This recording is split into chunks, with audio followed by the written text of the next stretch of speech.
All right. So one thing that I mentioned earlier, or I guess last class, there's going to be this sort of additional quiz, which is being used for some sort of college assessment thing. How that's going to go is after my second calc class today, so at, later this morning, I'm going to post that quiz on Canvas. It'll be due by the end of the day today. It's going to be one optimization problem. And the big thing is make sure to carefully read the instructions because it's different. It'll be, what you do with the quiz will be different than what we've done for the quizzes that have gone with the labs. And there will be pretty detailed instructions there, but if you have any questions about it, just send me an email and let me know and I can get back. So where we stopped last time. So yesterday, class yesterday, meaning last class, is a tough day of class for me as well as you, because it's putting in a lot of work and notation to really say this idea of area under a curve really does make sense, and there's a way that you could find that area. But if we actually try to take this route, we'll see that that's not really the way that we want to go. So we were in the middle of this problem last time, and we'll finish it up. So what we'll do is express the area under this function f of x is x squared on the interval 1 to 3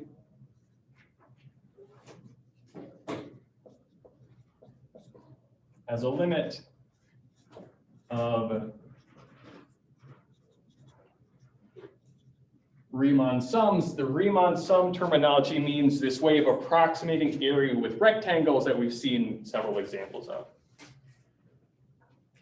So what we are going for, so what our end result has to look like, and what this limit of Riemann sums means, is we're taking a limit as n goes to infinity, thinking of n as the number of rectangles you're using to do the approximation.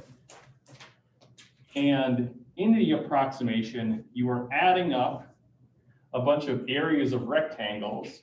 There's a first rectangle, and you keep going until you get to the nth rectangle, the number of rectangles you're using in a particular instance. And the things you're adding up are these areas of rectangles, which looks like the height, the function evaluated at some point in the interval that you're building the rectangle over, times delta x, which is the base of your rectangle. So this is what our answer is going to look like. This function f is going to be x squared. So what we really need to do is figure out if we are using n rectangles, how wide are those rectangles, and what are the test points we're using to get these heights.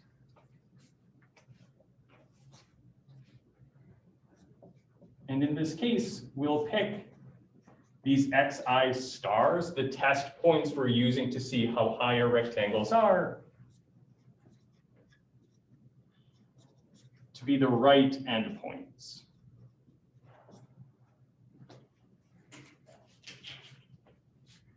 So the question all boils down to, if we cut this interval into n pieces, how wide are the pieces and what are the right endpoints of those pieces? And then we essentially take those things and stick them in this formula. So how do we do that?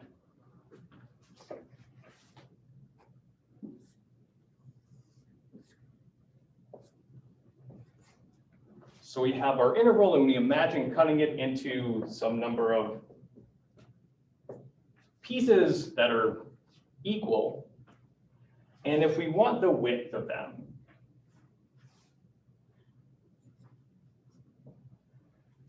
anytime you're trying to find the width of these rectangles, it's always b minus a over n, where ab is the interval, in our case it's 1, 3, and n is the number of rectangles. If we're doing a problem that was actually do an approximation with a specific number of rectangles, you divide by that specific number, but we're trying to say, what if you do it for, what's a formula for any number, and so we're going to leave this as an n. So in our case, we do have the interval. So this is 3 minus 1 over n, or 2 over n.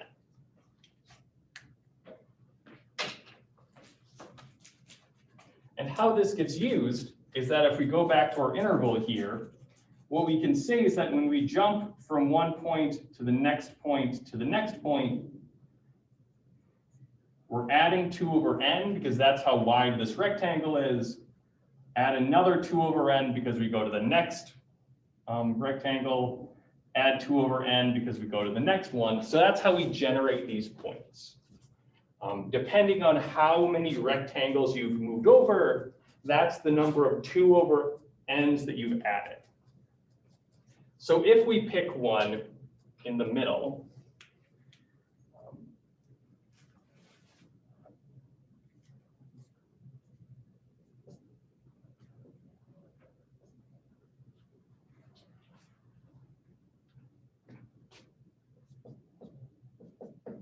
so this is the right endpoint of the ith interval.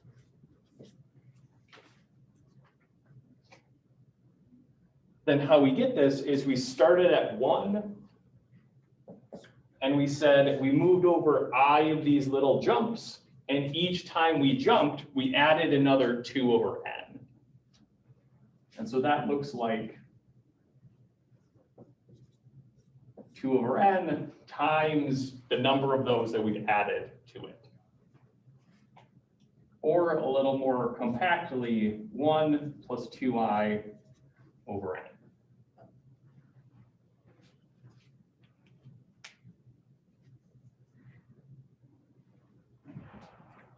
And in particular, if you want to look at the first few cases to see that this is the pattern that shows up,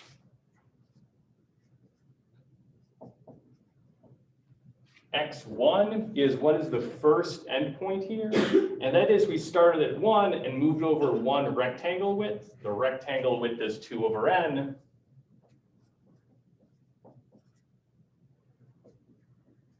The next one, we move over 2 rectangle widths. So again, we're starting at 1. We're adding 2 over n and another 2 over n for those 2 jumps, which is either 1 plus 4 over n. Common denominators, we can add them on the top, or in a way that makes this formula show up. This is 1 plus 2 times 2 over n.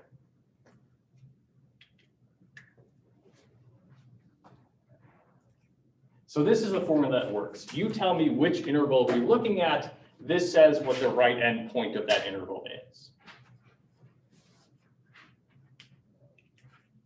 And then we can start putting this together.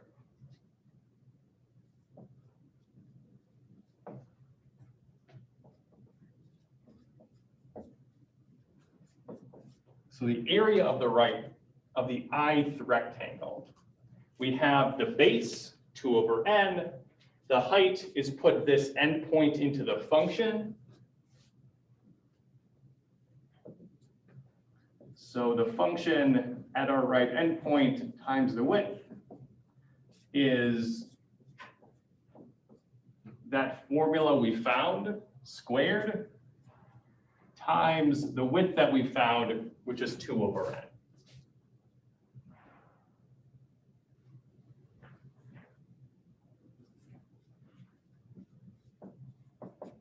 Then the area of all n rectangles is add all of these up. This is the area of one rectangle. We want to add all of them up. And this is where the summation notation is sort of helpful, because all of these areas have basically the same form. The n there isn't changing. What's changing is the I telling you which rectangle you're looking at. Yes. Why is it squared? So it's squared because when we find the heights, we take the point and put it into the function, and that was the one we were using here. Yeah. So what is a sort of weird thing is you don't really use this function until the very end when you see how high the rectangles are. Everything else was just what interval are we looking at and how many rectangles are we thinking about.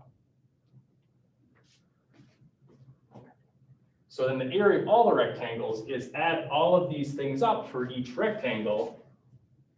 So 1 plus 2i over n all squared times another 2 over n.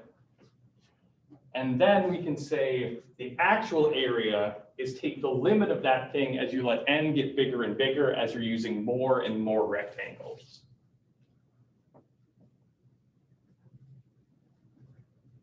So the actual area, we can write down this limit, and it is some number, which gives us the area. So the limit is then goes to infinity, the sum from 1 to n, 1 plus 2i over n squared times 2 over n.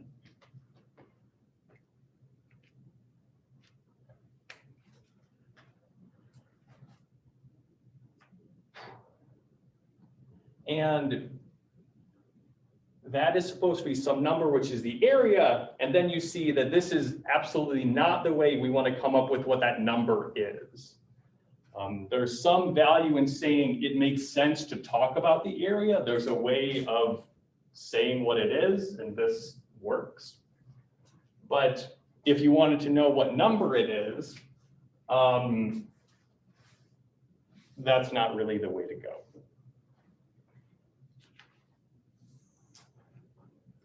So what we want to do is we're going to,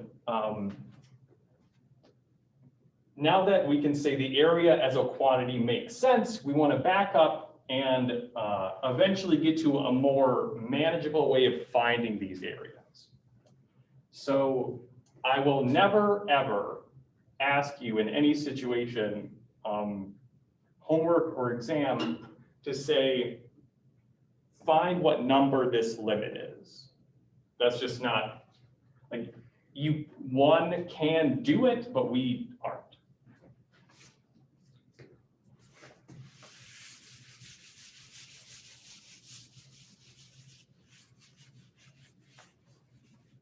So now let's reset a little bit.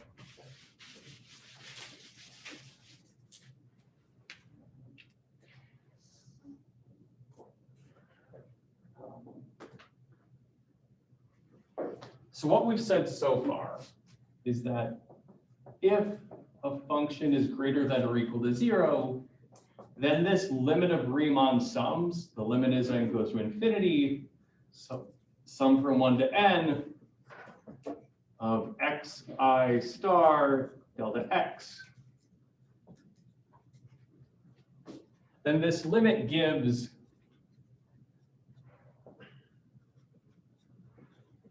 the area under the curve over the interval that were specified a b. But what turns out to be true is this limit is important even if that function isn't greater than or equal to 0. In that case, it's not exactly area because area isn't a negative quantity. But we want we're going to first introduce some notation that lets us focus on the kind of the important parts of this. So here's the way that we'll refer to this going forward.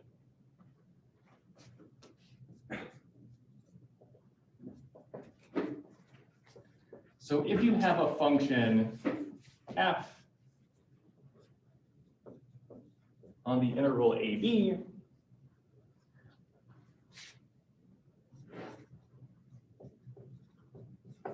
this limit, and it's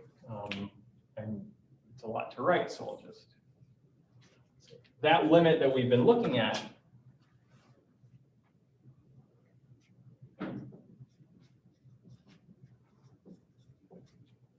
has a name, and this is called the definite integral of the function f over the interval AB. So instead of saying this limit, the definite integral is what we'll be calling it.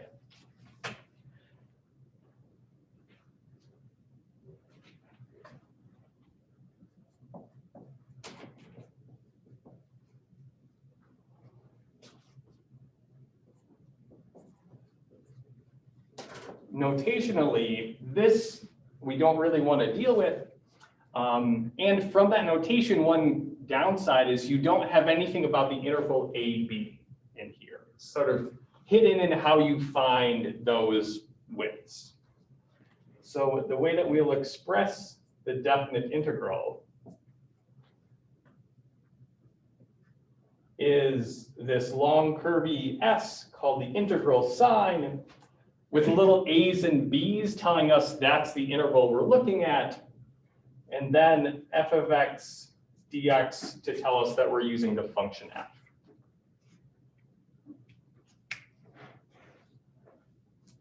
This notation is really close to something we had seen before. If you took off the a and b here, that's what we called the indefinite integral, which was the general antiderivative.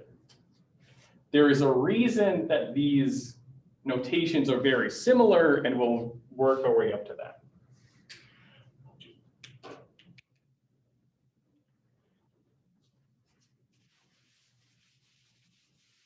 A little bit of other terminology just that I'll use to talk about these things.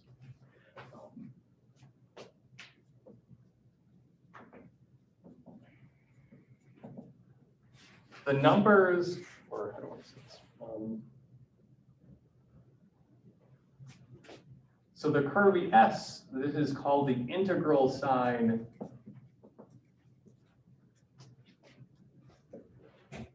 the function f of x, the thing that you are integrating,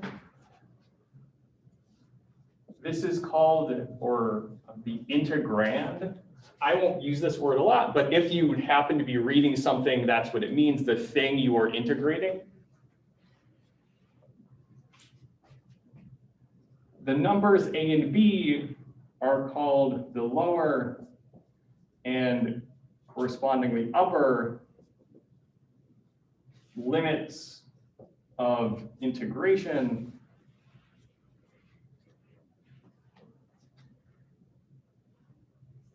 With integration being the process of actually finding what number this is.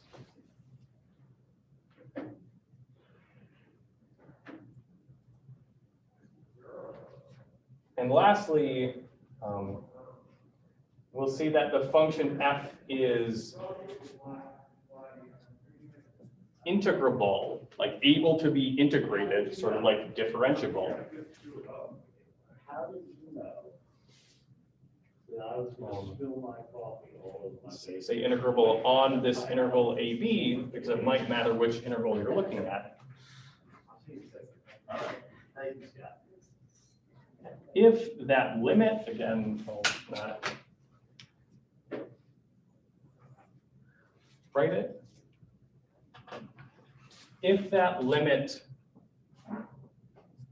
exists, I say this, for all choices of xi star, meaning no matter how you pick the test points, left endpoint, right endpoint, midpoint, some other way, if it exists for all of those, and always gives you the same answer.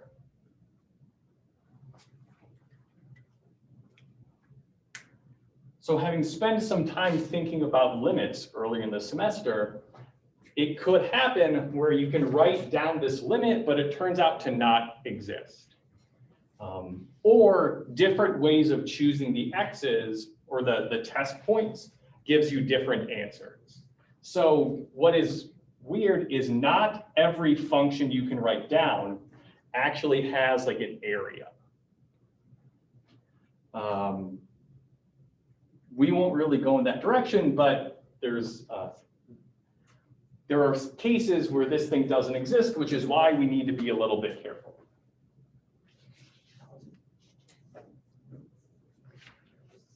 The justification, so the real theorem that says in the cases we are looking at, we're not going to have to worry about things not being integrable.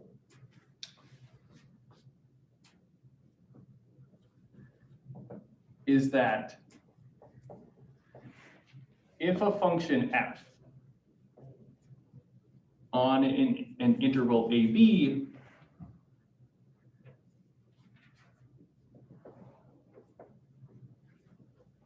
has finitely many jump or removable discontinuities. So jumps where the left and right limits don't match up, so we do a jump. Removable, is there some hole there?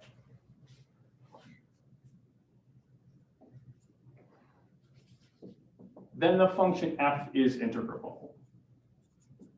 So if there are only finitely many of these sort of these types of discontinuities, you're integrable and the area is going to make sense. And if you draw a picture of some function with only finitely many jumps or holes, you can kind of see, yeah, there's a shape beneath this function and the integral will make sense. One thing that's left out of here is there are these infinite discontinuities, asymptotes. We would have to do something kind of different to deal with asymptotes, so we're not going to mess with that.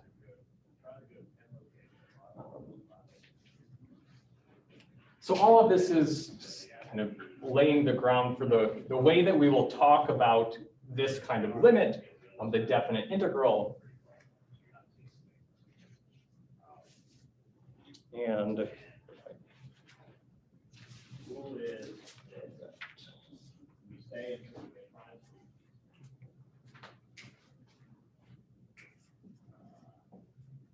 And say one way of computing this,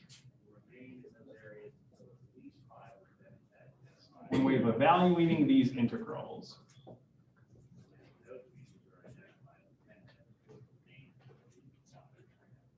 is that there was this connection to area that we had talked about. It becomes a little less clear what happens if your function is negative.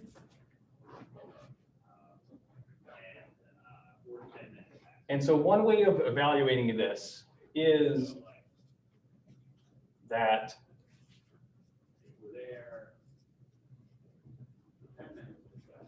the definite integral gives what is called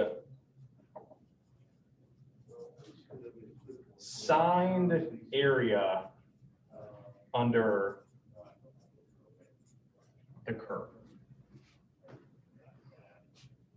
So if the function is just greater than or equal to 0, it just gives you the area. But what happens if you allow your function to be negative is what's called signed area, with the idea being that if you have some function which looks like this, for instance, and say if this is 0 and this is 1, how would you find the integral from 0 to 1 of this function? Well, looking at it, what signed area means is if there's part of your graph which is below the x-axis, that area is counted as negative area. So there's this part up here, which we would say that's positive area. This part below the x-axis would count as negative area. And the negative area starts to cancel some of the positive part. So this is really side area, meaning what is the kind of net positive area? You have some positive parts, negative parts, the negative parts start to cancel it out. And what is the sort of net amount? Wait, are you saying that you subtract the negative area from the positive area to get area? Yes, right. So the side area would be, figure out what this area would be. Figure out what this area would be. And because this is below the x-axis, we would subtract whatever this area is from this top area. And we can, some examples are coming, but this is one way of understanding what the definite integral actually is.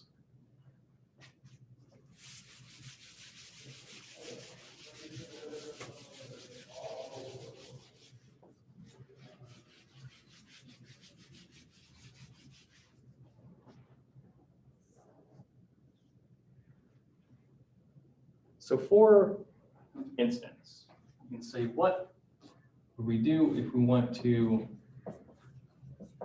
evaluate the integral from -1 to 1, the square root of 1 minus x squared dx.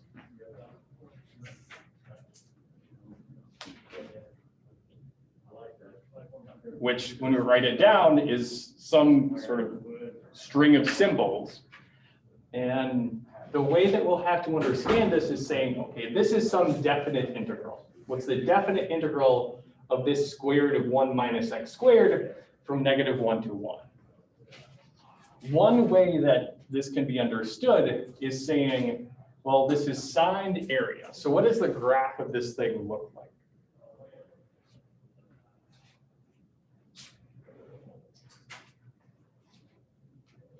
And this happens to be, and there's a reason why I picked this. This is actually the top of a circle. So it's a semicircle with radius 1. So that is what that function looks like. And if I had said instead, what is the area of half of a circle of radius 1? You'd say, that's not a calculus question. That's a, what's the area formula for a circle function or question.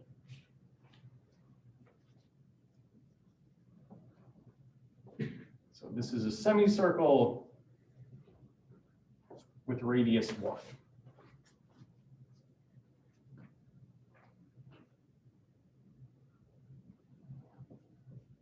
So area of a circle is pi r squared.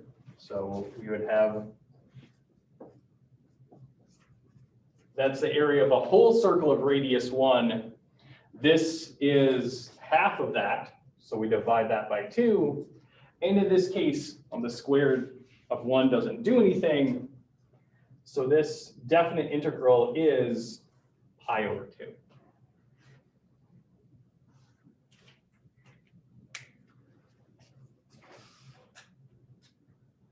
Which, especially if you think about writing down that limit of Riemann sums, trying to get pi over 2 out of that seems pretty hopeless. But this is, so if our function happens to be a nice area, we can use what we know about areas.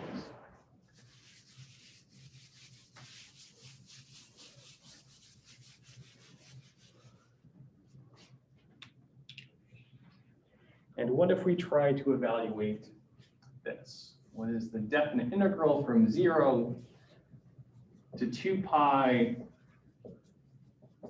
of sine x? So we can again think about what this is in terms of area. But the way that we'll come up with an answer is different than what we did here.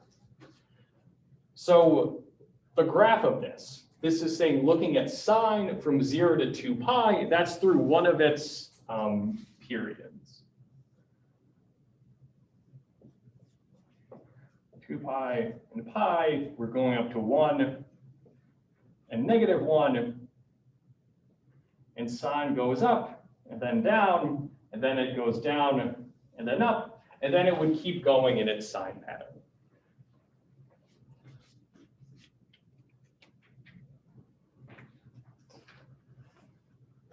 And we want to know, what is this definite integral? So what is the sine area enclosed or of this function sine area with a g versus sine area, the function over this interval 0 to 2 pi. So one thing we don't know is this hump here, we don't right now know how much area there is. It's not a circle or a semicircle, so we don't have a formula for that. But what we do know about sine is that it's very symmetrical. In particular, these two humps have the same shape, but one of them is flipped upside down. So if you flip this one up and moved it over, they're exactly the same shape. And what that means in terms of sine area in that sort of rough sketch I had here is when you're computing sine area, whatever this area is up here, it's counting as positive area. Whatever this shape is down here, that's counting as negative area. And so in this case, what happens is there's exactly the same amount of positive area as there is negative area. So when take the integral, you're allowing negative stuff to cancel with positive stuff. And in this case, because there's the same amount of each, they actually perfectly cancel each other out. And this integral is 0.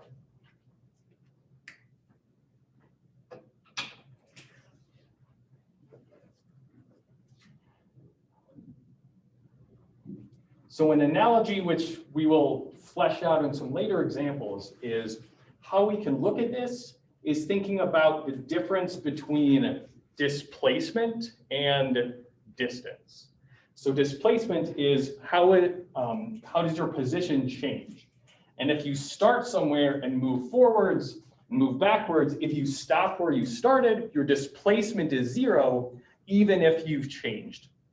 So here, as far as the picture you've drawn, the area enclosed is some positive number, but if you're allowing positive and negative things to cancel each other, then we have a perfect amount of cancellation and the total area accumulated is 0.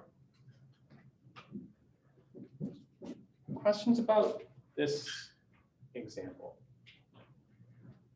Which is, I think, a little weird because I am not telling you how much area there is in each of these humps.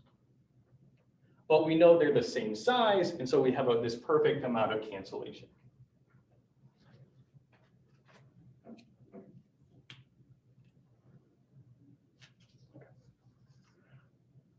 Let me do one more example of this, a way that we can understand this definite integral as an area.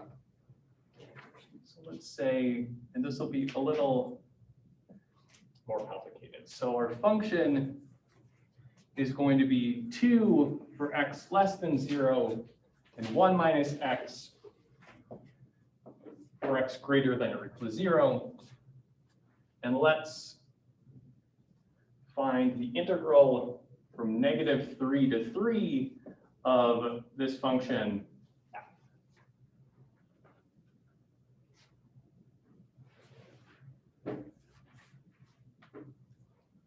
So in this vein, we'll first see what does the graph of this look like, and how does interpreting the definite integral as area help us find the number that this is supposed to represent.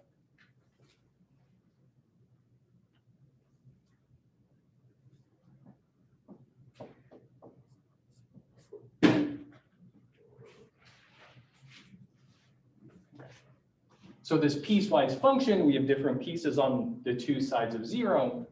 To the left of 0, we adjust the constant function 2, so that's a horizontal line. So we're up at 2 this whole time, stopping at -3. That's sort of wonky. We're not including 0 in where we're using the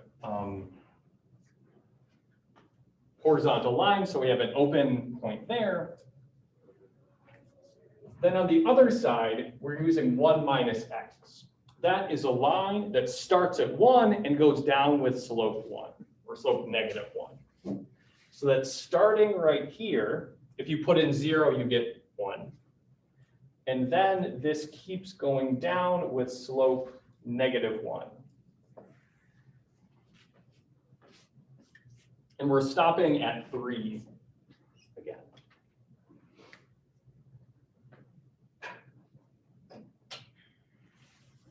So in this case, we want to find this integral. The first thing which is different is there's this jump, and that hasn't shown up in either of these examples.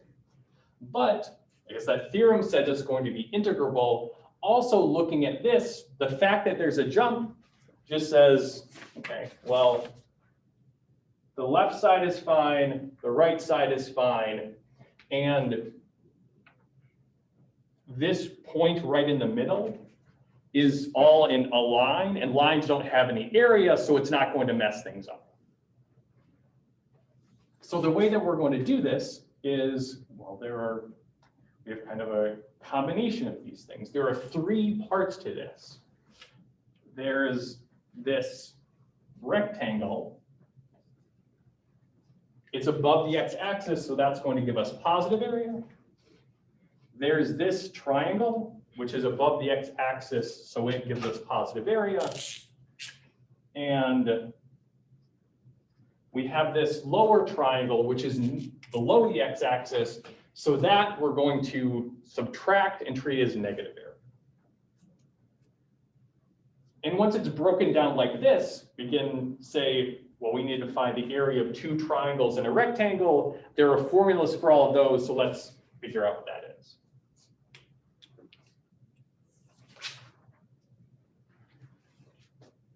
So we're looking for R plus T1 minus T2.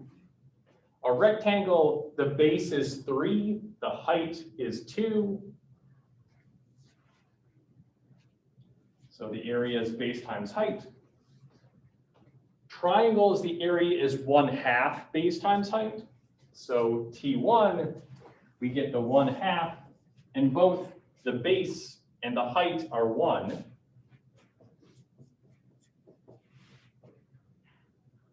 And then lastly, we have this other triangle, which is again 1/2 base times height.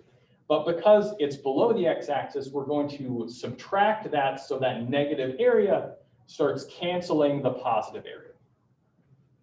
So this is minus 1/2, and the base along here is 2 from 1 to 3, and then also 2 down. 2 times 2. And then we can see what this actually is. So this is 6 plus 1/2 minus 2 after some 2's cancel. And this is 4.5 or 9/2 if you want.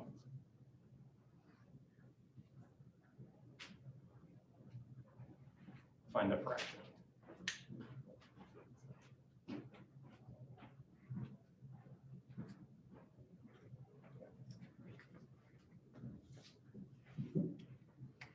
Questions about this?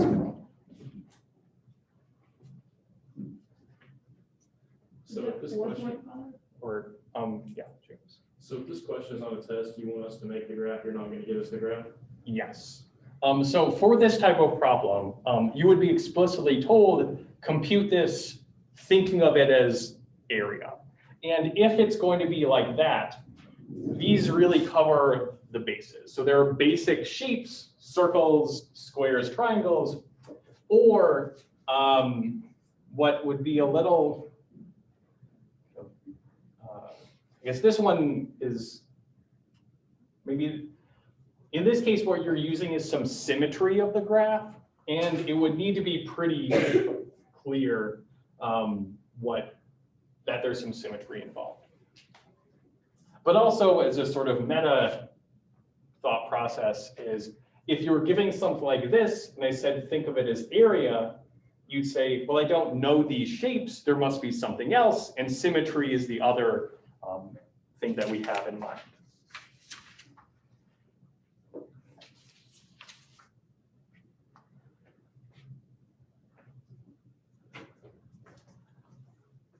So besides thinking of things as area, there are also some kind of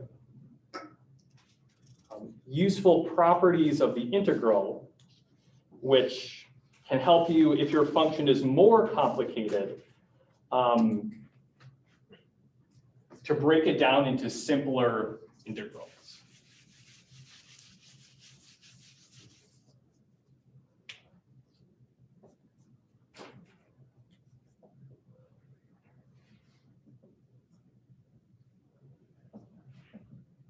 So the first two will look, given some other properties we've seen in this class, will look kind of familiar. If you have the integral of from a to b of some constant times a function, then you can compute this by saying find the integral of the function and then multiply it by the constant afterwards. Basically, the integral is a limit, and you can factor numbers out of limits. This type of thing is always paired with another thing, that if you have the integral from a to b of some function added or subtracted to another function, then what you can do is you can find the integral of those two functions separately. So you can find the integral of f and add on the integral of g, or add or subtract depending on which one you're doing. In terms of areas, this would be saying f plus g is taking some function and stacking another function on top of it so the heights add up. This is saying unstack them, find the area separately, and then put the areas together. Is that a plus or minus between the f and g? Yes, so you could add or subtract. As we had seen with differentiation, you can't, this doesn't work if you have multiplication or division. The formula is more complicated if you're trying to integrate two functions multiplied together.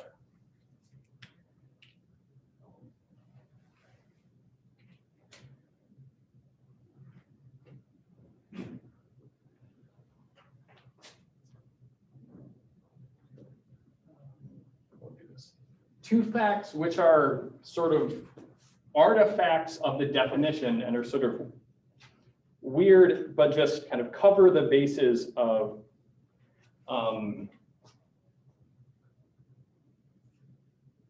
what this symbol can say. If you write down this integral, the weird thing is if you're starting and your upper and lower limits are the same, this integral is 0. Justification being, if you try to, well, there's no interval, so there's no area, is the kind of short answer. What we can also say is, what if we go from B to A?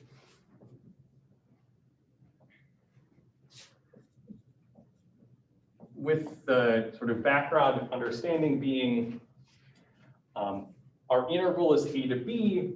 So here you have these integrals in the wrong order.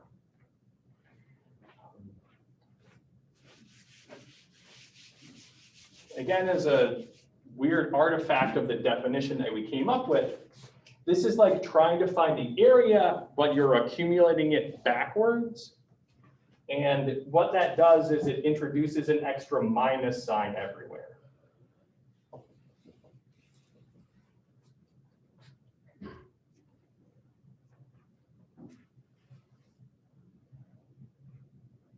So if for some reason you were presented with an integral where you were going from, say, 5 to 2, say that looks wrong, you could put it so it had the integral bounds in the right order, but whatever number that is in the right order, add a negative sign, and that gives you the reverse one.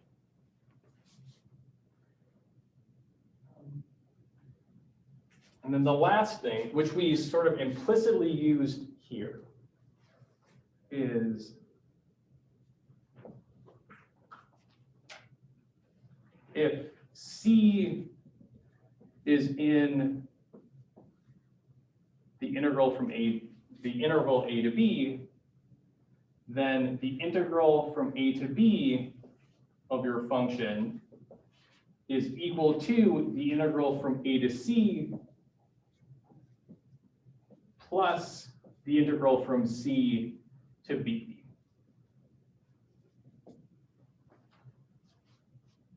So what this is saying is what we actually just did here. We said split your interval somewhere in the middle and find the area on the two sides of it. And the integral you get on the two sides is, when you add them up, the integral over the whole thing. So you're always able to do this. You can split up an integral into a couple pieces.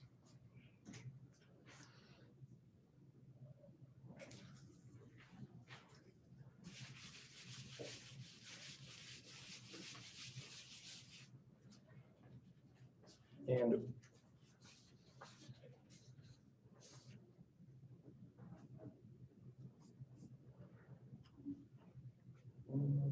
yeah, we'll try to do this. So all of this gives us some sort of, or some ways in which these integrals, kind of how we can manipulate these symbols, but none of this really gives us an idea of how to actually find one of these integrals.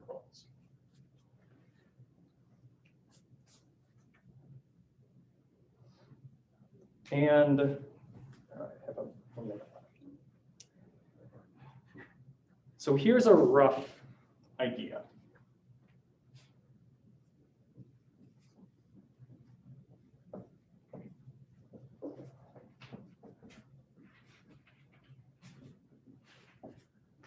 Suppose a bike traveling over time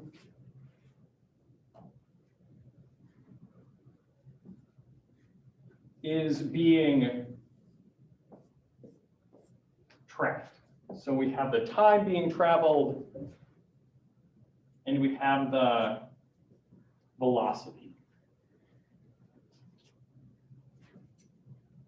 30 minutes, an hour, 1.5 hours, 2 hours, and suppose its velocity is 10, 12, 15, and then 5. So we're kind of speeding up and then slowing down.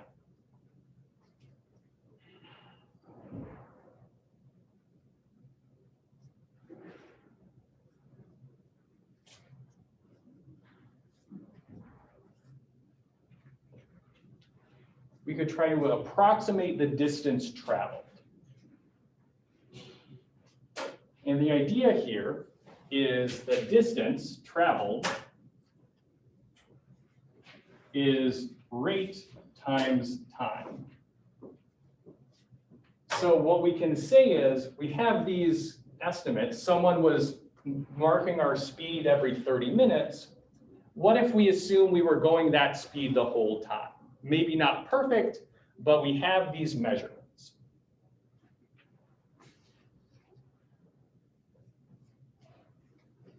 then we can say over the first 30 minutes, what if we were going 10 miles per hour? So that's rate 10 miles per hour times time, half an hour. Then we can say over the next 30 minutes, from 30 minutes to an hour, what if we were going 12 miles per hour? How far might we have gone then?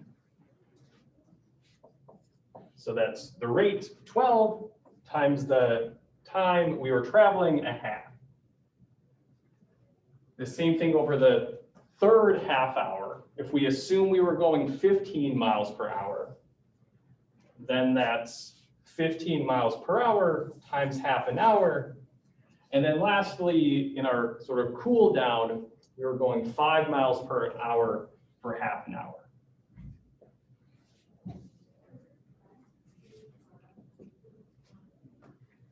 So you can add this up and you get 21 miles. Why don't you put the 30 minutes in there? Or is that just the first? So it's so if velocity is miles per hour, we want the units to match up. Okay. So this is some way we can approximate distance. But given the work we've done, this looks a lot like the area under a curve problems. It looks like we have some rectangles that all have base 1/2, and we have these different heights. And so the idea is the distance traveled is the area under the velocity curve. And so there's some relationship between the derivative and the area and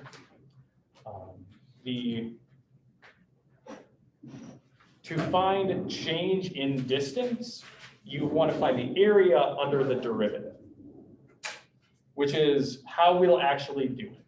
And we'll come back to this, or we'll see exactly what this looks like next time, but this is the way, or indicates some way that we can actually find these areas without relying on some geometric formula. Okay, I'm sorry to run over a little bit, but I wanted to say that there's light at the end of the tunnel. Okay, see you all. Oh, shoot, we have an exam on Friday. So yeah, I'll definitely see you all on Friday. I won't be able to do it. Yep. Yeah, just let me know what time you want.